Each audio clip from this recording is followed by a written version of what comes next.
ભાવના ભૂખ્યા એમ કરીને આપણે બધું મૂકી દઈએ છીએ. હું તો જે કહેતો એને કહું કે તને કહ્યું ઠાકોરજી હું ભાવનો ભૂખ્યો છું, તને પર્સનલી આવીને કે ત્યારે કઈ ન કરતો. જેને ન કરવું હોય ને લોજિકો એટલા સારા ગોતે ને કે બધાને બંધ બેસતું આવી. આપણે તો બધાને માનીએ એટલે સમજી લો આ કોઈનો નથી, આને કોઈનું કંઈ કરવું નથી, પણ લોજિક સારો આપે. આપણે તો બધાને માનીએ પણ કોઈનું કંઈ ન કરતો હોય. એમ સેવામાં કંઈ પ્રવૃત્તિ ના આવતી હોય એટલે કે બસ પ્રભુ તો ભાવના ભૂખ્યા, જે ભાવથી કરો એટલે બધું સ્વીકારી લે.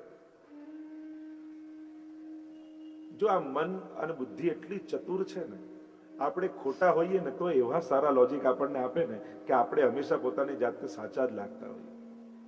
આ મન સૌથી હોશિયાર, સૌથી કન્વિન્સિંગ પાવર વાળું કોઈ હોય ને જગતમાં, એ તો મન છે. માણસ એટલા સરસ લોજિક આપણને આપે ને કે આપણને એમ લાગે આપણે તો સાચા જ છે, આપણને તો કરવું જ છે. આ તો આ બધી પ્રતિકૂળતાઓ, આ બધા સંજોગો, આ તો બધા લોકો અનુકૂળ નથી થતા એટલે બાકી મારે તો કરવું જ છે.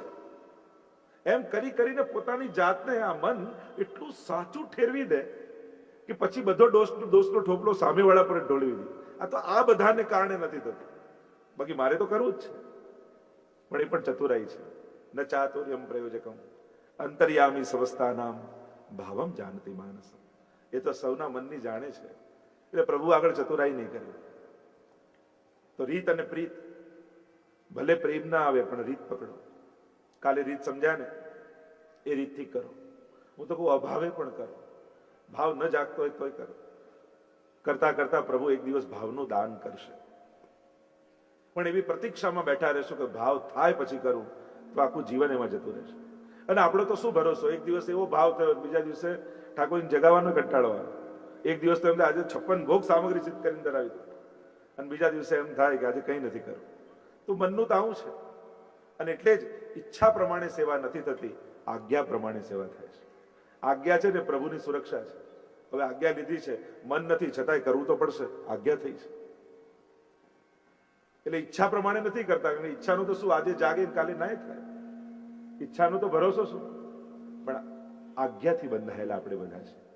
જ્યારે પણ સેવા કરો તો મેં સેવા કરી એવો ભાવ નહીં વિચારો. આજે મેં મહાપ્રભુજીની આજ્ઞાનું પાલન કર્યું એનો આનંદ માણો. મારા વલ્લભની આજ્ઞા છે કૃષ્ણ સેવા સદા કાર્ય. આજે મેં મહાપ્રભુજીની આજ્ઞા પાળી છે, એનો સંતોષ અને આનંદ માણવો ચિત્તમાં. અને એટલા માટે રીત બી જરૂરી અને પ્રીત પણ જરૂરી.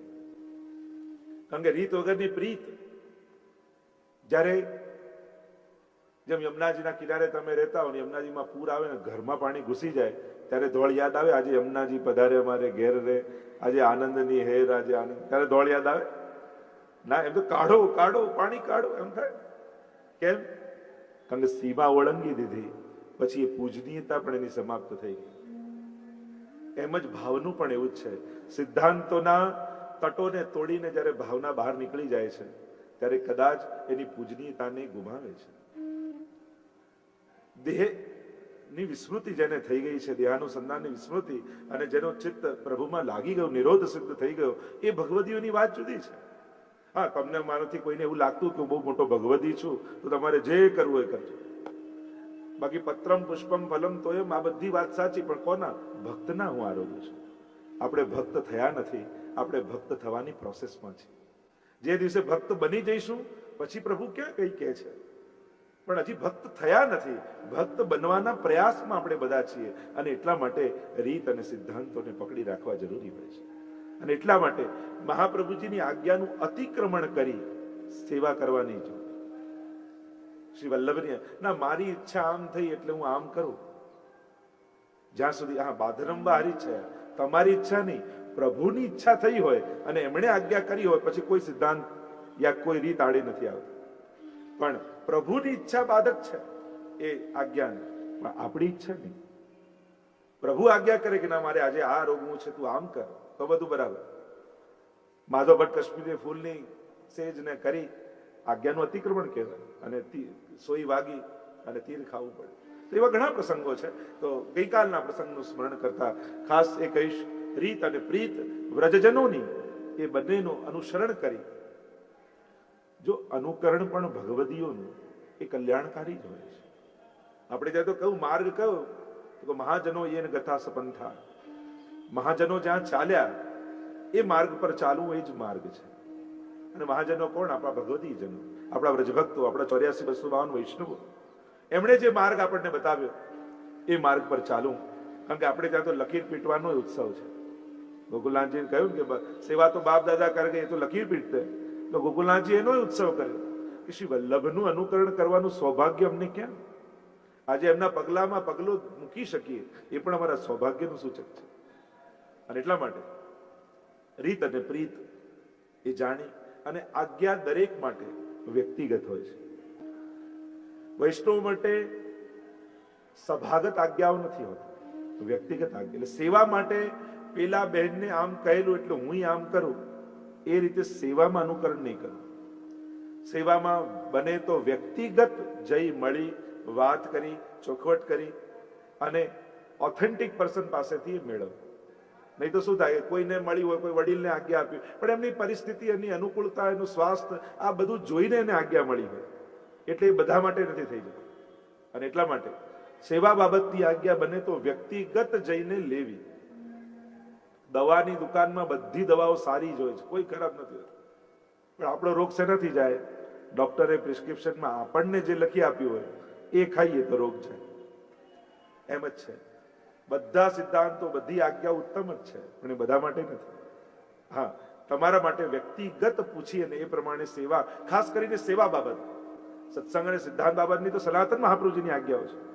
પણ જ્યારે તમારા માથે ઠાકોરજી બિરાજે છે ત્યારે વ્યક્તિગત રૂપે બેસી મળી, પૂછી અને પછી સેવાનો આનંદ કરો. અને સેવા એ આપણું સૌભાગ્ય છે, આપણો ઉપકાર નથી, પ્રભુનો આપણા પર કરેલો ઉપકાર છે. અને એટલા માટે ક્યારે પણ ઠાકોરજીને પોતાનું કરેલું ભજન, પોતાની ફેરવેલી માળા, પોતાની કરેલી સેવા પ્રભુને ક્યારે પણ ગણાવવી નહીં. આટલી આટલી સેવા કરી તોય તમે આમ કર્યું? ઠાકોરજી કે મેં તને કહ્યું તો કરવાનું. આટલી આટલી માળા ફેરવી તોય તમે આમ કર્યું? મેં તને માળા ફેરવાનું કહ્યું. પોતાના કરેલા ભજન, પોતાની કરેલી સેવા, પોતાનું લીધેલું નામ, પોતાના કરેલા સત્કર્મો પ્રભુ આગળ ક્યારે એમને ગણાવવાની? પ્રભુ તો અગ્નિરૂપ છે, જે નાખો એ બળી જાય. પાપ સ્વીકારશો તો પાપ બળી જશે, અને પુણ્ય કહી દેશો ને પ્રભુ આગળ તો પુણ્ય બળી જશે. સેવા એ તો પ્રભુએ આપણને આપેલો એક મોકો છે, એક અવસર છે. એટલે હું તો હંમેશા કહું, ભાગ્યશાળીને ભગવાન મળે પણ સૌભાગ્યશાળીને સેવા મળતી હોય છે. પ્રભુ સેવા ગમે તેને નથી આપતા. અને એટલા માટે અહીંયા જેટલા લોકો બેઠા છે, ખાસ બધાને કહીશ, જેના જેના ઘરે, લગભગ બધાના ઘરે ઠાકોરજી બિરાજે છે, સન્મુખ જરૂર થવું. બીજું કાંઈ તમે શ્રૃંગાર, માળા આદિ બધું ન કરી શકતા હો તો જારી ભરો. પણ કે અમે તો ઓફિસ વહેલા જતા રહીએ, ઠાકોરજી પછી જાગે, એમ કરો. બે જારી રાખો. તમે ભરીને સિંહાસન પાસે ભરીને પધરાઈને જાઓ, પછી જયારે ઠાકોરજી જાગશે ત્યારે તમારી જારી જે આરોગશે. કરવું જ છે તો ઘણા બધા ઉપાયો છે. બને તો વ્યક્તિગત વલ્લભકુલ પાસે બેસી અને ચર્ચા કરો કે મારી આવી પરિસ્થિતિ છે, શું કરું, હું કેમ ભગવત સેવા કરી શકું? દૂર દૂર બેઠકજીઓમાં નાઈ જારી ભરવા જઈએ, પણ ઘરે ઠાકોરજી છે એની જારી આપણે ક્યારેય ન ભરીએ. તો આ તો એક મોકો છે, એક લાભ છે, એક અવસર છે. મહાપ્રભુજીએ કેવો સુંદર મોકો, એક તક આપણને આપી છે. ભાઈઓ આમ બહુ અમારે ત્યાં તો બધું જ થાય, કોણ કરે? કે ઘરવાળા. એટલે પ્રસન્ન થાય, કરે તો સારી જ વાત છે. પણ દરેક વ્યક્તિએ, આપણે બધા ઠાકોરજીના સેવક છીએ અને આ મોકો આપણને ઘરે મળ્યો છે, તો કેમ નહીં? આનો લાભ કેમ ન લઈએ? આ તક, આ અવસર આપણું સૌભાગ્ય છે કે વૈષ્ણવ કુળમાં આપણો જન્મ થયો છે. આપણા વડીલોએ આ ભગવત સેવા કરીને આ માર્ગને જીવંત આપણા ઘરે રાખ્યો છે, તો એનો અવસર જરૂર લઈએ. તો આ વિષયને અહીંયા વિરામ આપું. આજનો વિષય થોડું ગિરિરાજ બાવાનું સ્વરૂપ અને પછી શ્રીનાથ બાવાનું સ્વરૂપ, ચરિત્ર, લીલા, આ બધાનું દર્શન કરીશું. आइए प्रवेश करते हैं गिरिराज बाबा के स्वरूप की चर्चा में. અને ત્યારબાદ, કારણ કે જેના હૃદયમાંથી શ્રીનાથજી પ્રગટ થયા છે એવા ગિરિરાજ બાબાના સ્વરૂપનું વર્ણન, એમના અધિદૈવિક, આધિભૌતિક અને આધ્યાત્મિક ત્રણેય સ્વરૂપની થોડી ચર્ચા કરીશું. પ્રાગટ્યની થોડી કથા, એનું અવલોકન કરીશું. સ્વરૂપ ભાવના, ભાવ ભાવના, લીલા ભાવના, આ બધાના પ્રમાણે આ સ્વરૂપોનું અવલોકન કરીશું. આકાર તો બધા જોઈ શકે છે, પણ સ્વરૂપ બધા જાણી શકતા નથી. વ્યક્તિને જોઈ શકાય, પણ એનું સ્વરૂપ, એનો સ્વભાવ, એનું સામર્થ્ય, એના ગુણ એ જાણવા માટે એના થવું પડે, અને ત્યારે એના સ્વરૂપને સમજી શકાય. અને ભક્તિ માર્ગમાં, પુષ્ટિ માર્ગમાં આ બંને સ્વરૂપોને, આ બંને શબ્દોને સમજવા જરૂર છે, આકાર અને સ્વરૂપ. પુષ્ટિ માર્ગમાં આકારની મહત્તા નથી, સ્વરૂપની મહત્તા છે. લોકો આકારમાં, આજે જેમ પ્રવાહ ચાલે ને એમ થાય આને ત્યાં આટલા મોટા ઠાકોરજી, આને ત્યાં આટલા મોટા ઠાકોરજી, આને ત્યાં આટલા મોટા ઠાકોરજી. એટલે ઠાકોરજીનો આકાર વધારવાથી કૃપા વધારે થાય એવું હોય કે 5 ફૂટના હોય તો 100% કૃપા કરે, 2.5 ફૂટના હોય તો 50% કૃપા થાય, આવું હોય? ભગવાનનો આકાર વધારવાની મહેનત ન કરો, શ્રદ્ધા મોટી કરો. ભગવાનને મોટા કરવાની જરૂર નથી. શ્રદ્ધા મોટી થશે તો અંગુષ્ઠ માત્ર લાલનમાં પણ સાક્ષાત નિકુંજ નાયક શ્રીનાથજીનો અનુભવ થશે. સ્વરૂપો વધારવાની એ જરૂર નથી. ઘણી વાર લોકોને એ પણ દેખાદેખીમાં એમ થાય, ઓ લાલન ચિત્ર સ્વરૂપ પધાર્યું, હવે લાલન પધરાવો, કે ભાઈ લાલન હવે મહાપ્રભુજીનું સ્વરૂપ પધરાવો. હવે યમુનાજી તો બિરાજતા હોય, પેલા તો લોટીજી બિરાજે છે, હવે લોટીજી પધરાવો. ઓહો, પેલાને ત્યાં તો ગઈ ને ગિરિરાજજી બિરાજતા હતા, હવે ગિરિરાજજી પધરાવો. ભાઈ કે મંદિર નાનું પડે છે, હવે તો કઈ થઈ શકે એમ નથી. તો યાહી મેં યમુના, યાહી મેં ગોકુલ, યાહી મેં બ્રજ મંડલો, સબન તે શ્રી વલ્લભ નામ ભલો. અમારે આ તો કા સ્વરૂપ નિષ્ઠા થાય ને, જે દિવસે તમને સ્વરૂપ નિષ્ઠા તમારા સેવ્યમાં થઈ ગઈ, તો એમાં જ તમને ગિરિરાજજી, એમાં જ તમને વલ્લભ, એમાં જ તમને યમુનાજી, એમાં જ તમને વ્રજમંડલ, આ સર્વનો અનુભવ સ્વરૂપ નિષ્ઠા થવાથી તમારા સેવ્યમાં તમને થઈ જશે. એટલે બહુ વધારે ભેગું કરવાનો પ્રયાસ ન કરો, નિષ્ઠા વધારવાની કોશિશ કરો, શ્રદ્ધાને એકાગ્ર કરવાની કોશિશ કરો. 10 ફૂટ ખાડો ખોદો, 10 જગ્યાએ પાણી ન નીકળે, એક જગ્યાએ 100 ફૂટ ખોદીએ. એટલે વિસ્તાર ન વધારો, ઊંડાણ વધારો. આપણે બધા વિસ્તાર વધારવાના પ્રયાસમાં હોઈએ છીએ. આય લઈ આવું, આય લઈ આવું, આય લઈ આવું, અને પછી મંદિર એવું ભરી દઈએ, અને પછી એમ થાય કે હવે તો પહોંચી નથી વળાતું, શરીર ચાલતું નથી ને, તો કોણે કહ્યું તું આટલું બધું વધારે? પછી થાકી જાય માણસ. જ્યાં આનંદ કરવા જવું જોઈએ ત્યાં જતા ભય લાગે, થાક લાગે, શ્રમ લાગે. કેમ? કારણ કે નિષ્ઠા ન વધારી, વિસ્તાર વધારે. તો એટલી નિષ્ઠા કરી દો. हमारे तो वार्ता साहित्य में आप देखो, वह बालकृष्ण लाल भी मदन मोहन लाल हो गए, क्योंकि स्वरूप निष्ठा थी. સ્વરૂપ નિષ્ઠા હતી તો જે ભાવ થાય એવો સ્વરૂપ થઈ જાય. એ જ તમારે ઠાકોરજીને ધ્યાનથી જોજો ને, મહાપ્રભુનો ઉત્સવ હશે ને ત્યારે એમના મુખારવિંદમાં તમને વલ્લભ દેખાશે. યમુનાજીનો ઉત્સવ હશે ત્યારે તમારા લાલનના મુખારવિંદ જોજો, યમુનાજી જેવું લાગશે. આપણે ત્યાં એટલે જ તો જુદા જુદા ઉત્સવના જુદા જુદા શ્રૃંગાર હોય છે. તો નરસિંહ ભગવાનમાં જયારે એ વાઘાંબર આદિ પેલું જયારે ધરવા સાજને કેવું આવે, ત્યારે તમારા લાલન તમને નરસિંહ જેવા લાગે. દરેક ઉત્સવમાં એ પ્રકારના એ ઉત્સવ પ્રમાણેના વસ્ત્ર શ્રૃંગાર આદિ આવે. આજે રામ જયંતિ આવે તો ઠાકોરજી ને પંચામૃત આદિ થાય, દશેરા આવે તો ઢાલ તલવાર ધરે, તેમ લાગે જાણે રામ બનીને યુદ્ધ જીતીને ના આવ્યા હોય. આમ દરેક ઉત્સવમાં વિવિધ પ્રકારનો ભાવ આપણે ત્યાં કરીએ છીએ. એ કેમ? કારણ કે સ્વરૂપ નિષ્ઠા છે, અને સ્વરૂપ નિષ્ઠાને કારણે સર્વના અનુભવ તમારા સેવ્યમાં તમને થાય છે. એટલે આ વાત યાદ રાખવી કે સ્વરૂપ નિષ્ઠા વધારો, વિસ્તારની વધારો. નહીં તો શ્રમિત થઈ તો ઠાકોરજી આપણો આનંદ છે, અને એ પ્રસન્નતા, એ આનંદ ક્યાંક બહુ વિસ્તાર વધારીને આપણે આપણું લક્ષ્ય, આપણી સ્વરૂપ નિષ્ઠા ગુમાવી ન દઈએ. અને એટલે એ સેવ્યમાં સર્વ સ્વરૂપો બિરાજમાન છે. ગુસાઈજીનો ઉત્સવ આવશે ને તો ગુસાઈજી જેવા લાગશે. તમે ભાવથી અને ધ્યાનથી જોજો. તમે જયારે એ સામગ્રી આરોગાવો ને ત્યારે પ્રભુ એ સ્વરૂપ ધારણ કરીને ઉત્સવની સામગ્રી આરોગે છે. આવો આનંદ પુષ્ટિ માર્ગમાં મહાપ્રભુજી આપણને આપે છે. તો આકાર અને સ્વરૂપનો ભેદ સમજવાનો. આંખેથી દેખાય એ આકાર, પણ હૃદયથી અનુભવાય એ સ્વરૂપ. જેમ ગિરિરાજજી પર્વત આકારે છે, પણ સ્વરૂપ તો હરિદાસ વર્ણિનું છે. યમુનાજી નદી આકારે દેખાય, પણ સ્વરૂપ તો નમત કૃષ્ણ તુર્ય પ્રિયામ. મહાપ્રભુજી મનુષ્ય આકારે દેખાય, સન મનુષ્યાકૃતિ, પણ આપનું સ્વરૂપ તો વૃંદાવન સંપત્તિ અંગ અંગે.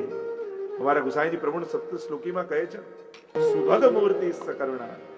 એ સુભગ ઐશ્વર્ય, વીર, શ્રી જ્ઞાન, વૈરાગ્ય ધારણ કરેલા એ પ્રભુ ધર્મી સ્વરૂપ. તો આ સ્વરૂપની વાત છે. જેમ મિશ્રીનું કોઈ ફૂલ બનાવો, જન્માષ્ટમીમાં જુદા જુદા ખીલોના બનાવીએ, પાંદડા હોય, ડાળી હોય, બધું જ હોય, પણ કોઈ પણ ખૂણાથી ચાખો તેમાં મિશ્રીનો જ સ્વાદ આવે. અને સ્વરૂપ મિશ્રીનું છે. એમાં જેટલા સ્વરૂપો છે તો રસો વૈશ એવા પ્રભુના જ સ્વરૂપ. આમાં ભેદ નથી, અને ભેદ બુદ્ધિ ક્યારે રાખવી નથી, અને રાખવી ન જોઈએ. મહાપ્રભુજી શ્રી હરિરાય મહાપ્રભુ તો આજ્ઞા કરે, મહાપ્રભુજી, યમુનાજી, ઠાકોરજી, આ બધા સ્વરૂપોમાં જે ભેદ બુદ્ધિ રાખે એને આસુરી જાણે. આ તો ભિન્ન ભિન્ન લીલાના આસ્વાદ કરવા માટે એ જ પ્રભુએ ધરેલા ભિન્ન ભિન્ન સ્વરૂપો છે. તો એ સ્વરૂપની ચર્ચા કરીશું. આકાર પાસે જઈને તમે પૂજન આદિ કરો છો, પણ સ્મરણ કરો ત્યારે એ સ્વરૂપનું સ્મરણ થાય છે. તમને કહીએ આમ ગિરિરાજજીનું સ્મરણ કરો, શ્રી વલ્લભનું સ્મરણ કરો, યમુનાજીનું સ્મરણ કરો. તમને યમુનાજીનું સ્મરણ કરવાનું આમ કહું તો તમે આમ નદી પ્રવાહને ધ્યાન કરો, તમને તો આગળ સીધું ચિત્ર આવે ને સખી સ્વરૂપનું. હાથમાં કમળની માળા લઈને યમુનાજી જઈ રહ્યા છે, તો ચિંતન એ આધિ દૈવિક સ્વરૂપનું થાય. અને અત્યારના સમયમાં હવે જોવા જઈએ કે જ્યારે વ્રજની પરિસ્થિતિ આવી થઈ રહી છે, સમાજમાં સામર્થ્ય વધે ને ત્યારે વિવેકની વધારે જરૂર પડતી હોય છે. આજે સામર્થ્ય દરેકનું એવું છે કે બધા 100 લીટર ચડાવી શકે એમ છે દૂધ, પણ હવે વિવેકની જરૂર છે. ક્યાંક ચડાવેલા દૂધથી ગિરિરાજજીને શ્રમ તો નથી પડતો ને, હવે એના વિચારની જરૂર છે. અને એટલા માટે, કારણ કે જ્યારે યમુનાજીના, ગિરિરાજજીના જ્યારે સ્વરૂપો પૂજન દ્વારા જ જ્યારે પોતાના સ્વરૂપને ગુમાવી રહ્યા હોય, એટલે હવે આપણે બધા નક્કી એવું કરવું જોઈએ. મને એમ લાગે, આ તો મારો ભાવ, કે વ્રજમાં જાઓ, વર્ષમાં તમે 5 વાર જતા હો, પણ પૂજન એક જ વાર કરો, અને એ પણ આપની પ્રસન્નતા રહે એનો વિવેક કરીને બેસીને 41 પદ જો આપણા આચાર્ય ભગવદી જનોએ કેવા સુંદર સુંદર આપણને સ્તોત્ર, પાઠ, કીર્તન આ બધું આપ્યું છે.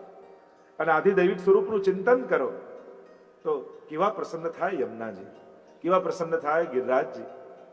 તો હવે વિચાર આપણે બધાએ કરવો જોઈએ કે મૂળ તત્વોનું કેમ સંરક્ષણ થાય, એનો વિવેક આપણે બધા રાખીએ. પણ પ્રવેશ કરું સ્વરૂપ પર, શ્રી ગિરિરાજ બાબાની ચર્ચામાં પ્રવેશ કરીએ. એમ કહેવાય કે જેમ મર્યાદા ભક્તિ હનુમાનજીને સિદ્ધ છે, એમ પુષ્ટિ ભક્તિ શ્રી ગિરિરાજજીને સિદ્ધ છે.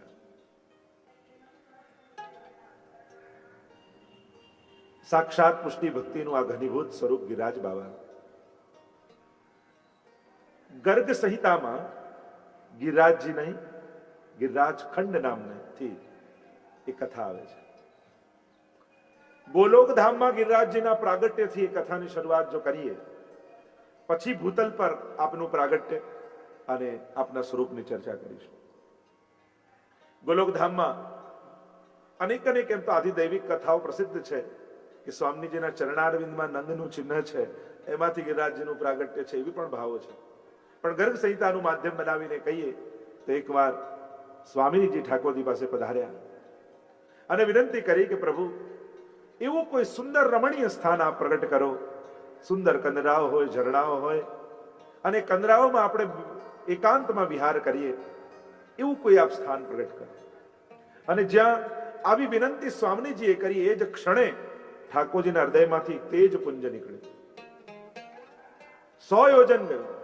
ઠાકોરજીએ હાથ રાખ્યો અને ત્યાં ગોલોક ધામમાં એ તેજ પુંજ રોકાયું, અને 100 શિખર વાળા શ્રી ગિરિરાજ બાબાનું પ્રાગટ્ય ગોલોક ધામમાં થયું. અને ગોલોક ધામમાં આપનું નામ પડ્યું શતશૃંગ, 100 શિખર જેને છે. શ્રી ગિરિરાજ બાબાનું આ ગોલોક ધામમાં પ્રાગટ્ય. ભૂતલ પર પધાર્યા શ્રી સ્વામીજી, ઠાકોરજીને પધારવાનો નિર્ધાર થયો. જો પ્રભુ જ્યારે પધારવાના હોય ને તો સૌથી પહેલા પ્રભુનું પરિકર આવે.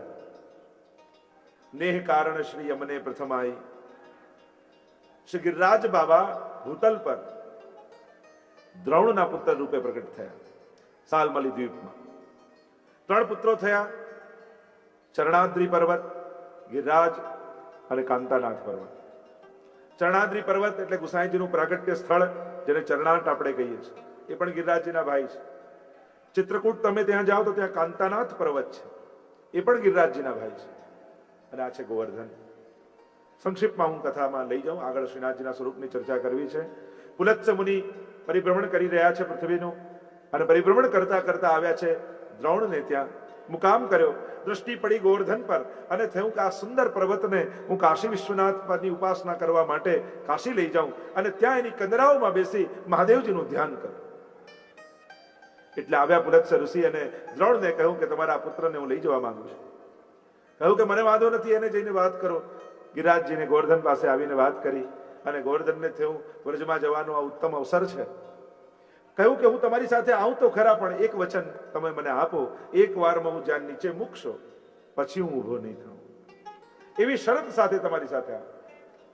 અને શરતમાં બંધાયા ઋષિ. યોગ બળથી હાથમાં લીધા ગિરિરાજને અને ચાલવા લાગ્યા. ચાલતા ચાલતા ચાલતા ચાલતા કાશી જઈ રહ્યા હતા અને વચમાં આવ્યું વ્રજ. અને ગિરિરાજ બાબા વિચાર કરે કે મારું પ્રાગટ્ય તો વ્રજમાં વાસ કરવા માટે થયું છે. આમ તો શ્રી વિઠ્ઠલનાથ ઉપાસી પર કહા કરવું જાય કાશી. અહીંયા તો સાક્ષાત નંદ નંદન પ્રગટ સ્વરૂપે લીલા કરવાના છે અને ત્યાં તો ધ્યાન ધરાશે. અને એટલા માટે જો કૈલાસના શિખરની મહત્તા અને ગિરિરાજજીના તળેટીની મહત્તા, ત્યાં જ્ઞાન માર્ગ છે, અહીંયા ભક્તિ માર્ગ છે. ત્યાં શિખરની મહત્તા હોય તો શિખર ઉપર છે, અને અહીંયા અમારા ઠાકોરજી તળેટીમાં છે. વ્રજ રજ મેં લોટત ગોવિંદ કુંડ મેં નહીં, તળેટી શ્રી ગોવર્ધન કી રહી. આપણે ત્યાં તટની, એટલે જ બે સ્થાન બહુ મહત્વના. યમુનાજીમાં બે સ્થાન મહત્વના અને ગિરિરાજજીમાં બે સ્થાન મહત્વના. યમુનાજીમાં બે સ્થાન મહત્વના કારણ કે બાલ લીલા અને કિશોર લીલા બંને યમુનાજીમાં થાય. બાલ લીલા તટમાં થાય અને કિશોર લીલા પુલીનમાં થાય. એટલે યમુનાજીમાં બે સ્થાનની મહત્તા, તટ અને પુલીન. તિહારો પુલીન મોહી ભાવ. અને એ રીતે જ ગિરિરાજજીમાં બે સ્થાનની મહત્તા, એક ગિરિરાજજીની તળેટી અને બીજી ગિરિરાજજીની કંદરા. કારણ તળેટીમાં બાલ લીલા અને કિશોર લીલા. ગોવર્ધન ગિરી સઘન કંદરા રૈન નિવાસ કિયો પિય પ્યાર. તો કંદરામાં રાત્રિની લીલાઓ છે, માધુર્ય ભાવની લીલાઓ છે. ગિરિરાજ બાવા એક એવા સખા છે જેને આ બંનેની લીલાનો અનુભવ છે, દિવસની લીલા અને રાત્રિની લીલા. અને એટલે જ ભક્તો કહે કે ગોવર્ધન કી રહીએ તરે. કેમ મહાપ્રભુજીનું નામ ગોવર્ધન સ્થિતિ ઉત્સાહ. શ્રી ગિરિરાજજીની તળેટીની નિકટ રહેવું શ્રી વલ્લભને અતિ પ્રિય છે, અતિ પ્રિય છે. કેમ? ક્યોંકિ વહાં રજ હૈ. વ્રજમાં રજની મહત્તા, પણ ક્યાંની? આ ત્રણ સ્થાન. એક વૃંદાવનના રજની મહત્તા, બીજું યમુનાજીના તટના રજની મહત્તા. સ્ફુરદ અમંદ રેણુ ઉત્કટામ, જ્યાં જલ કરતા પણ રજ અધિક છે. રજની મહત્તા ત્યાં છે. આપણે એટલે જ યમુનાજીની સ્તુતિ ગાતા ગાઈએ ને. શેનાથી શોભા? શ્રી કૃષ્ણના ચરણાર વિંદની રજ થકી શોભી રહે. યમુનાજીની પણ શોભા છે તો ઠાકોરજીના ચરણ રજ. વૃંદાવનની શોભા પણ રજથી જ છે. ત્યાં બે રજની મહત્તા છે વૃંદાવનમાં. એક તો પ્રભુની ચરણ રજ અને બીજી ગોરજ. જ્યારે ગોરજ ઉડે એની પણ મહત્તા છે. અને ગિરિરાજજીમાં પણ તળેટીમાં ઠાકોરજીની રજ છે. વ્રજ રજ મેં લોટત ગોવિંદ કુંડ મેં નાહી. નિત્ય ઠાકોરજી ત્યાં પધારે છે. અને એટલા માટે એમ કહી શકાય કે ગિરિરાજજી અને યમુનાજી આ બંનેને વિરહ નથી. કારણ કે રાત્રિ અને દિવસ બંનેની લીલામાં સંયોગ છે. ક્યારે યમુનાજીના મુખે કોઈ વિરહના શબ્દો સાંભળે કે ક્યાંક કોઈ એવી જગ્યા મળે કે ક્યાંક યમુનાજી વિરહથી પુકાર કરતા હોય? એવું જલ્દી તમને ક્યાંય જોવા નહીં મળે. એમ ગિરિરાજજીને પણ જોવા જાવ તો વિરહ નથી. કારણ દિવસની બાલ લીલા અને રાત્રિની કિશોર લીલા આ બંને ગિરિરાજજીને અનુભવ છે. તો એવા ગિરિરાજજી જ્યારે વ્રજમાં પધાર્યા અને જોયું કે અહીંયા તો ઠાકોરજી સાક્ષાત લીલા કરવાના છે, એટલે ગિરિરાજજીએ પોતાનું વજન વધાર્યું. અને વજન વધાર્યું ને ઋષિ ઉચકી ન શક્યા, નીચે પધરાવી દીધા ગિરિરાજજીને. અને નિત્યક્રમથી નિવૃત્ત થઈ ફરી જ્યારે પધરાવવા આવ્યા ત્યારે ગોવર્ધને કહ્યું, હું તો તમારી જોડે વચને બંધાયેલો હતો, એકવાર મને જ્યાં મૂકશો ત્યાંથી ઊભો નહીં થાઉં. ઋષિને થયું કે આને છલ કરીને અહીંયા આવ્યા છે, એટલે શ્રાપ આપ્યો, જ્યાં તને શ્રાપ આપું છું રોજ તલ ભર તું ઘટીશ. અને ત્યારથી ગિરિરાજ બાબાને શ્રાપ લાગ્યો છે, રોજ તલ ભર ગિરિરાજજી ઘટે છે. પણ ગિરિરાજજીને થયું કે જ્યારે ઠાકોરજી ભૂતલ પર નહીં બિરાજતા હોય પ્રગટ સ્વરૂપે, પછી ભૂતલ પર રહીને કરી શકશું? એટલે શ્રી ગિરિરાજ બાબા રોજ તલભર ઘટે એવી આપણે ત્યાં કથા છે, માન્યતા છે, અને આપણો બધાનો અનુભવ છે કે 20 વર્ષ પહેલા તમે દર્શન કરવા ગયા હો અને આજે દર્શન કરવા જાઓ તો ગિરિરાજી ઓછા લાગે, તમને તલભર ઘટી રહ્યા છે. પણ એના માટે આપણે નિમિત્ત ન બની જઈએ, એના માટે સાવધાન રહેવું. કોઈ ગિરિરાજી લઈ આવે, કોઈ ગમે તે એવું કોઈ પણ કાર્ય, હું તો કહું વ્રજમાંથી પૂછ્યા વગર યા કોઈ પણ કારણસર કોઈ પણ વસ્તુ લાવવી નહીં. કારણ ત્યાં આપણે ત્યાં તો એવો ભાવ છે કે કોઈ ઋષિઓ હજારો વર્ષોનો તપ કરી એમને વ્રજવાસ મળ્યો છે, અને તમે એને લઈ આવો એટલે કોઈનો વ્રજવાસ તોડાવવાનો અપરાધ આપણને લાગે. એટલે એવો અપરાધ ક્યાંક આપણને ન લાગે એના માટે સાવધાની રાખવી. ભલે કોઈ આપે કરે, હાથ જોડીને કહેવું વ્રજમાંથી કોઈ પદાર્થ મારે લઈ જવો નથી, કારણ કે ત્યાં બધું અલૌકિક છે એમ આપણો ભાવ છે. એટલે બને તો ક્યારેક કોઈ પણ વ્યક્તિએ ગિરિરાજજી પૂછ્યા વગર લાવવાની, કારણ કે ગિરિરાજજીનો અપરાધ થઈ જાય. કારણ કે ગિરિરાજજીને વ્રજમાં રહેવું કેટલું ગમે છે, નિત્ય ઠાકોરજીની સેવા એ કરી રહ્યા છે, અને કોઈને સેવા છોડાવવાનો અપરાધ આપણને લાગે, અને એટલા માટે સાવધાન રહે. તો ગિરિરાજ બાબા પધાર્યા વ્રજમાં. આમ ગિરિરાજજી વ્રજમાં વાસ કર્યો. આમ ગોલોકધામમાં પ્રાગટ્ય થઈને ભૂતલ પર પધાર્યા, વ્રજવાસ થયો.